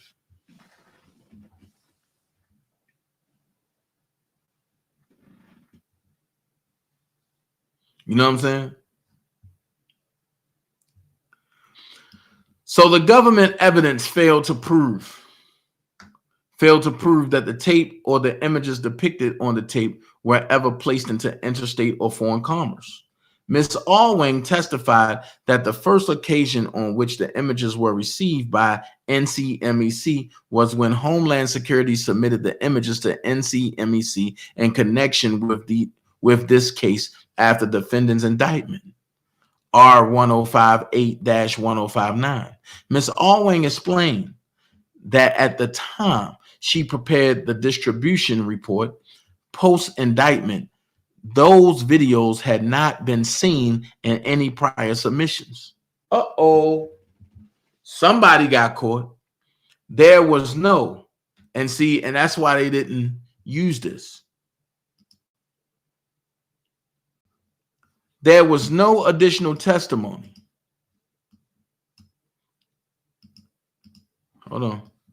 There was no additional testimony that the images depicted in GX002-01 were ever viewed online or placed into interstate commerce. The government's only evidence that the tape left the state of Illinois came from Charles Freeman and Lisa Van Allen, whose testimony was rejected whole cloth by the jury. Lisa Van Allen claimed to steal a single videotape from Mr. Kelly. The jury concluded that the videotape that Lisa Van Allen stole from Mr. Kelly did not contain child pornography. Stop. So if the jury concluded that the videotape that Lisa Van Allen stole from Mr. Kelly did not contain child pornography, then how is it that the videotape or the DVD that Chuck Freeman introduced contained child pornography when Chuck Freeman said he went to Atlanta to a lady house and went in the house and got the videotape along with 2 other tapes and left? But then we see June Brown, not June Brown, but that was on trial, but the other Yule Brown, and we see Yule Brown, but I sat back and said he talked with Chuck, and then they called R. Kelly and tried to broker a deal. Make this make sense? That's why I keep saying he was selected guilty. He was selected. So there you go. which is why the jury returned not guilty verdicts as to counts 4, 6, and 8 of the indictment. Thus, the jury necessarily could not have concluded that GX002-1 was the video that Lisa Van Allen stole from Mr. Kelly. The jury similarly concluded that the videotape that Charles Freeman obtained in and around 2008 that he used to extort money from Mr. Kelly did not contain child pornography, which is why the jury returned not guilty verdicts against Kelly and his co-defendants as to count 6 and 7 of the indictment. Again, the jury necessarily concluded that whatever tape Freeman possessed and turned over in 2008 did not contain child pornography images that were depicted in GX002-1. Thus, the question that the government never answered was, where did GX002-1 come from? Although Michael Avenatti provided the videotape to the CCSAO, claiming it came from his client, Mr. Freeman, no evidence was offered that the tape ever left the state of Illinois or traveled in interstate commerce. The government did not have an obligation to explain how Freeman got the tape, but it did have to prove that it traveled in interstate commerce. It failed to do so. Here we go. Everything I've been telling y'all the whole time. Everything. Let me see. Make sure. Let me see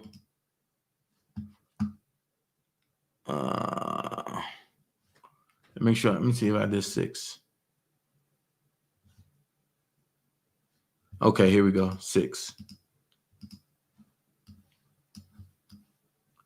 The government's interstate commerce evidence was insufficient as a matter of law, and a judgment of acquittal should be entered in connection with the child pornography counts. Lastly, there was no evidence presented that the defendant knew the videotapes or images would be placed in interstate commerce. The evidence is undisputed that defendant Kelly played no role whatsoever in placing the tapes or images in interstate commerce, and that the videotapes that contained the images were stolen because Mr. Kelly lacked a means rea in connection with placing the images in interstate commerce. He cannot, as a matter of law, be guilty as to the child pornography counts. B, counts 9 through 11 of the indictment, inducement counts. The government's evidence that defendant did knowingly persuade, induce, entice, or coerce any individual to engage in sexual activity is insufficient as a matter of law as to counts 9 through 11. The government takes the position that simply because a sex act is unlawful because of the age of the complainant, it automatically follows that it has proved inducement. Such an interpretation renders the inducement language superfluous. The government's evidence showing that defendant enticed or coerced the minors identified in counts 9 through 11 of the indictment is insufficient. A careful review of the testimony of Jane and Pauline show that defendant took no acts to persuade, induce, entice, or coerce Jane or Pauline into sexual activity. As stated above, defendant's sexual interactions with Jane and Pauline may have constituted acts of criminal sexual abuse as defined by Illinois law. The prohibited sexual activity standing alone is not sufficient to satisfy the elements of an 18 U.S.C. 2422B violation. Hoo-wee. Hold on. Here we go. As to Nia, her testimony established that she appeared at Mr. Kelly's studio uninvited. Mr. Kelly had no advance notice she was coming to his studio, and she did not allege that he induced, compelled, coerced, enticed, or even invited her to his studio. According to Nia, Once at the location, she had a brief encounter with Mr. Kelly in the hallway where he touched her, put his hand down her pants. Again, Nia's testimony, taken in its best light, failed to show any inducement or enticement on the part of Kelly. The evidence taken in the light most favorable to the government failed to satisfy a violation of 18 U.S.C. 2422B as to Nia. Last, the government's evidence did not prove that the defendant induced Jane, Pauline, or Nia using the mail or any facility and means of interstate and foreign commerce. Although Jane, Pauline, and Nia testified to having conversations with the defendant by telephone, strictly interstate telephone conversations do not qualify as a means of interstate and foreign commerce. Facts.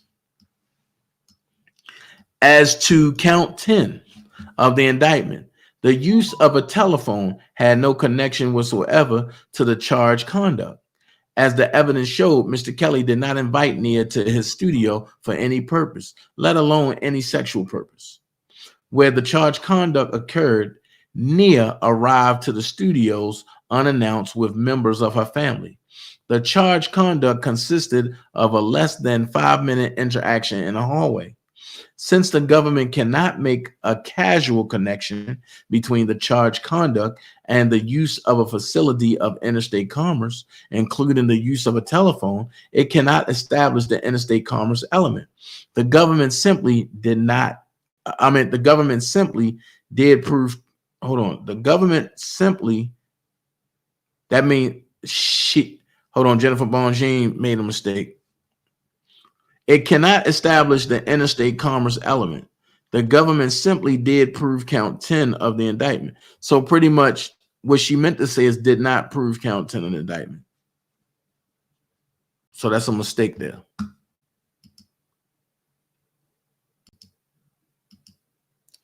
Conclusion: for the foregoing reason, this court should enter judgments of acquittal as to counts 1 through 3 and 9 through 11.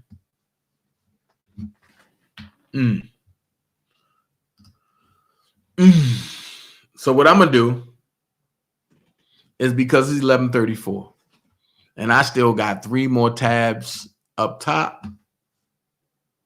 I have 3 more tabs up top, and I got 1, 2, 3, 4, 5, 6, 7, 8, 9, 10, 11, 12, and I got 12 tabs at the bottom, which ultimately equals out to 15 tabs. What I'm gonna do is I'm gonna make this part 1. Part 2, we're going to conclude this part of R. Kelly Motions equals plus more and enter Babygirl 97 text. So I'm going to finish the 15 tabs tomorrow, and then I'm going to introduce 97 Babygirl, and we're going to go through each and every last one of them texts, and we're going to break down the text, and we're going to show where it came from. All right? So y'all get some sleep. It's 11:35 Eastern Standard Time. In Houston, it's 10:35. I know y'all got kids that gotta go to school, so I'm not going to be overzealous with it. Y'all go ahead and do what y'all got to do. I'm going to hit y'all up tomorrow, 6:30 p.m. Eastern Standard Time. No joke. I'm starting at 6:30 on the dot. I started 3 hours late today. I ain't doing that no more. All right. Love every last one of y'all. Dream team for life. We back on course. Fuck the haters. We gonna do what we gotta do. Hashtag free Robert Sylvester Kelly. That's all we screaming. If we ain't screaming that, then I ain't screaming nothing. Peace.